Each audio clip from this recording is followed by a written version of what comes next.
हमें बचाओ सत्यप्रकाश जी, हमें बचाओ। अरे क्या हुआ? देखकर तो लग रहा है आप लोग किसी चीज से बहुत डर कर मेरे पास आए हैं। आपने सही कहा सत्यप्रकाश बाबू। हम लोगों ने कल रात को देखा एक जोड़ी नगरा जूते हमारे इस कॉलोनी में चलते चलते घूम रहा है। इससे पहले भी इस नगरा जूतों की चलने की बात मैंने किसी किसी के मुंह से सुना है, लेकिन तब इतना गौर नहीं किया था।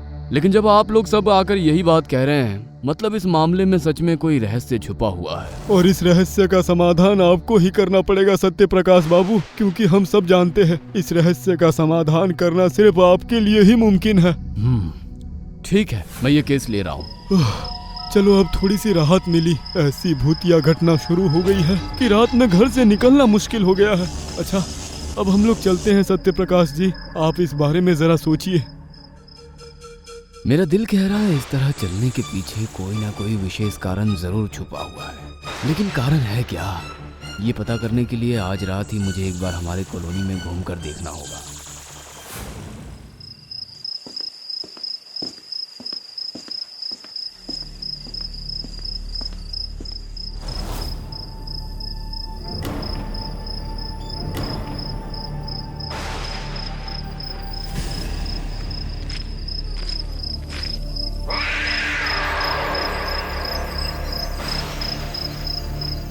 कौन हो आप और क्या चाहते हो? मदद। मदद? कैसी मदद? और अगर मदद ही चाहिए तो सामने ना आकर ऐसे भूत की तरह क्यों घूमे जा रहे हो? सब बताऊंगा तुम्हें। उससे पहले ये बताओ, तुम मेरा असली रूप देखकर डरोगे तो नहीं और मेरी मदद करोगे? ये सत्यप्रकाश किसी भी चीज से नहीं डरता। आप अपने असली रूप में मेरे सामने आ सकते हो, लेकिन एक बात याद रखना, किसी भी गलत काम में मैं आपकी मदद नहीं करूंगा। नहीं नहीं, मैं आपको कोई भी गलत काम करने के लिए नहीं बोलूंगा। ठीक है, आओ मेरे सामने, देखे जरा आप असलियत में है कौन। ठीक है, तब देखो मैं असल में कौन हूं।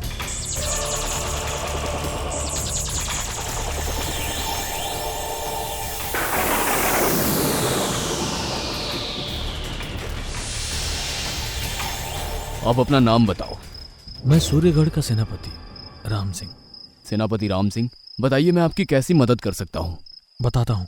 उससे पहले मेरी कुछ घटना आपको बताना चाहता हूँ सत्यप्रकाश बाबू। जी बताइए राम सिंह। दुश्मन देश के साथ युद्ध करने मैं धूपगढ़ के पहाड़ों में गया था। क्या भयंकर युद्ध था, चारों तरफ सिर्फ खून ही खून था। उसके बाद क्या हुआ राम सिंह? अचानक दुश्मन की एक सेना पीछे से आकर मुझे तलवार से चोट पहुंचाई। मैं घोड़े के ऊपर से जमीन पर आ गिरा। उसके बाद दुश्मन देश की और भी सेना आकर मुझे मार डाले। अपने देश के लिए मैं शहीद हो गया। लेकिन इस घटना के साथ आपकी मदद करने का क्या संबंध है? नहीं नहीं, इस बारे में नहीं। असल में मेरे पास कुछ जमाए हुए पैसे हैं और अब मैं चाहता हूँ वो पैसे आप मेरे गांव जाकर मेरी बूढ़ी माँ को दे आओ। लेकिन मैं ही क्यों, कोई और भी तो ये काम कर सकता है। ये कोशिश मैंने की थी, पता है। मेरे एक अच्छे दोस्त को कुछ पैसे देकर बोला था मेरी बूढ़ी माँ को देकर आना, लेकिन उसने मेरे साथ विश्वासघात किया। उसने वो पैसे मेरी माँ को नहीं दिए। मैं कुछ समझा नहीं, आप किसी और के ऊपर भरोसा ही क्यों कर रहे हो? इस काम को तो आप खुद भी कर सकते हो। नहीं, नहीं कर सकता सत्यप्रकाश जी, क्योंकि किसी माध्यम की मदद के बिना मैं अपने जमाए हुए पैसे अपनी माँ के पास नहीं भेज सकता। इसलिए मैं किसी सच्चे, भरोसेमंद और हिम्मती इंसान की मदद चाहता हूँ, जो मेरी माँ के हाथों में मेरे जमाए हुए पैसे पहुँचा दे। और ये काम हो जाने के बाद ही मेरी आत्मा को शांति मिलेगी। ठीक है, वही होगा राम सिंह। अब आप बताओ कि आपकी माँ का नाम क्या है? जी, पार्वती देवी। और आपके गाँव का नाम? मेरे गाँव का नाम है रमनगढ़। रमनगढ़ गाँव में आपकी माँ कहाँ रहती है? रमनगढ़ गांव में एक बड़ी नदी है। उसी नदी के किनारे एक मिट्टी के घर में मेरी माँ रहती है। अब ये लीजिए मेरे जमाए हुए पैसे।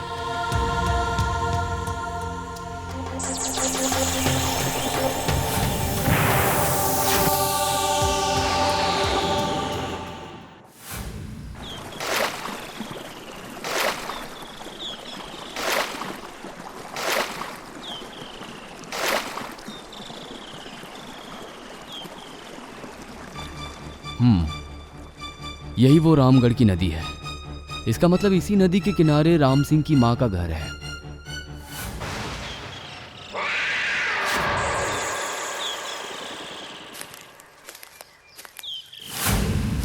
नमस्ते पार्वती देवी जी, मैं सत्य प्रकाश हूँ। मुझे आपके बेटे राम सिंह जी ने भेजा है। आओ आओ सत्य प्रकाश, आओ अंदर आओ।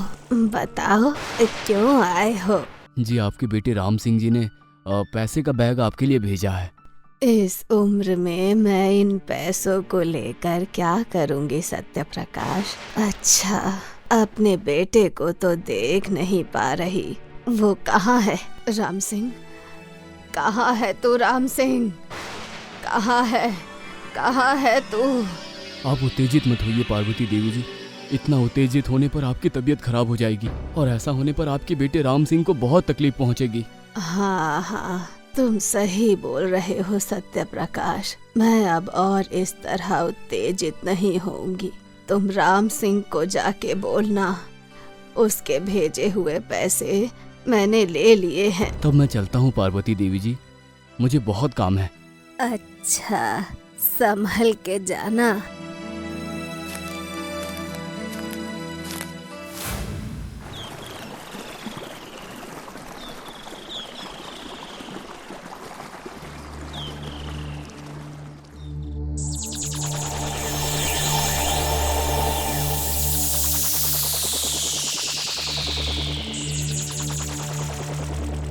आपका बहुत बहुत धन्यवाद सत्य प्रकाश जी, बहुत बहुत धन्यवाद। जहाँ भी रहोगे अच्छे से रहना राम सिंह। आप भी अच्छे से रहना, आप भी अच्छे से रहना।